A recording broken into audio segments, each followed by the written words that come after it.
Welcome to Under Your Bed. I'm Wesson McCraw. I'm reviewing this game today, Clair Obscur Expedition 33. Clair Obscur is very small on this cover. Makes me think there's going to be another Clair Obscur game. It's not about an expedition. Maybe it's about the painters and writers. I'd like to say before I get into this review that I'll probably have spoilers. Some of the important aspects that make this game special are plot twists and big revelations, so I'm going to be talking a little bit about those. First, I would like to get out of the way the sort of obvious things about the game. The music is amazing. It's astonishing that the composer hasn't made video game music before. He took 5 years to make a soundtrack that has 7 hours of music, something like that. So that definitely stands out. The graphics are great. The voice acting is amazing. The writing is superb. The combat and play mechanics of the game are spectacular and contribute a lot to the experience of the game. The sound design, not just the music, is impeccable. The art design is amazing. It's sort of just this endless list of great things about the game. So, instead of just going on and on about how wonderful all of those things are, I'm going to dig in a little bit and discuss the structure and some feelings about the ending. If we're going to discuss the structure of Clair Obscur 33, I need to establish a little bit about the hero's journey and about how films are structured. Clair Obscur 33 definitely uses sort of the classic structure of film that's based off of the hero's journey. One of the writers, sort of gurus of screenwriting, his name is Blake Snyder. He wrote the Save the Cat book that sort of breaks down screenwriting so that events happen on specific pages of the script. It's sort of like the simplest deconstruction of structure for films, and it's had a lot of influence, even though it has a lot of people who criticize its sort of strict formulaic nature. But Clair Obscur uses a lot of the ideas from screenwriting and does interesting twists on them. One thing that it plays around with, and is fairly obvious, is that in film screenwriting there's 3 acts. Act 1, Act 2, and Act 3. And Act 2 has like a sort of break in the middle where everything sort of changes. It's kind of the big mid-movie twist. And one thing Clair Obscur does to mess with that is that it relabels the acts, sort of throw you off from knowing what it's going to do if you know that classic act structure. Act 1 in Clair Obscur is called the Epilogue. It's a very effective section of the game. It introduces the idea both emotionally, mysteriously, and intellectually. So it asks all sorts of questions about the concept and explores it from different perspectives of different people who live in the city of Lumiere. In the classic setup to this, there's the sort of the setup and then the catalyst.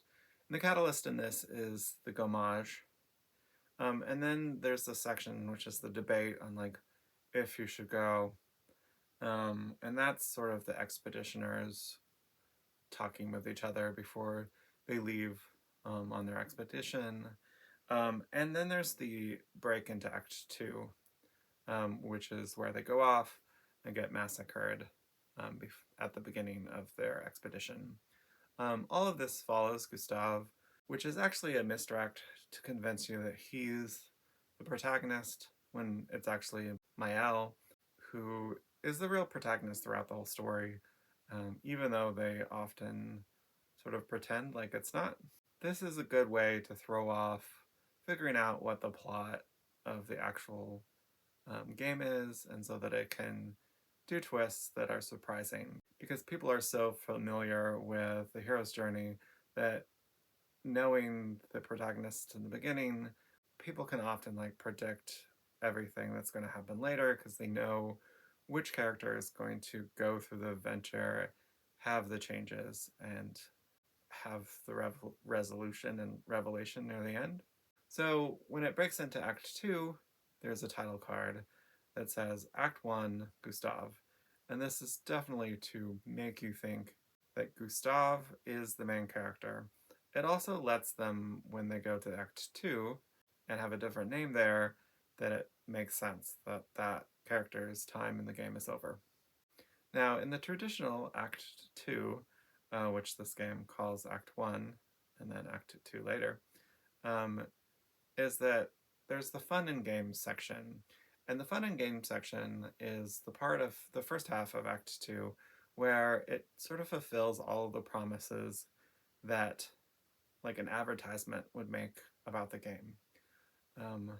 So it stars Gustav, and he's going on these fantasy adventures with his party, and it establishes the world, and it's kind of fun, and it's sort of what you would expect. Part of Act 2 is when you get to the middle, as this big twist that reveals what the movie, or in this case the game, really is about. The big twist for this is Gustav gets killed, and it introduces a new character, and the politics of a family has something to do with the plot. You don't really know exactly the details, but you know that sort of the assumptions that you had for the first half of the game were wrong, and that something else is going on. The second half of Act 2, in the classic sense, is sort of like the bad guys closing in. And in this, all of Act 2 sort of does this until we get to the big sort of all is lost moment at the end of Act 2.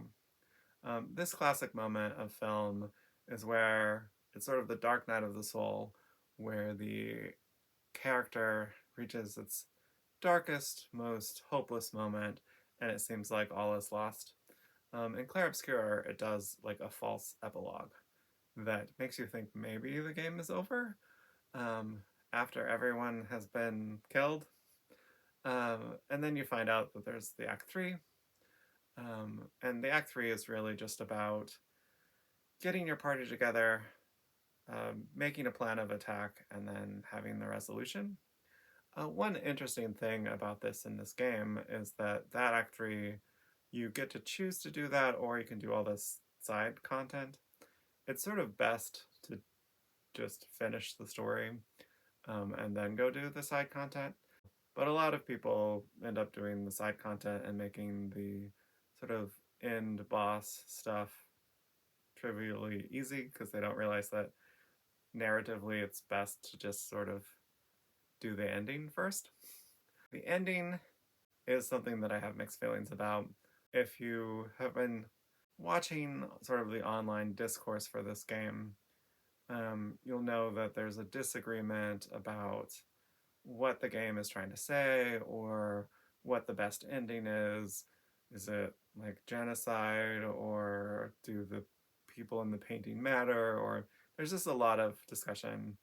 One thing that I feel that people aren't noticing in the plot is that Mael has the opportunity to create the reality she wants, but she's not a great painter like her mother.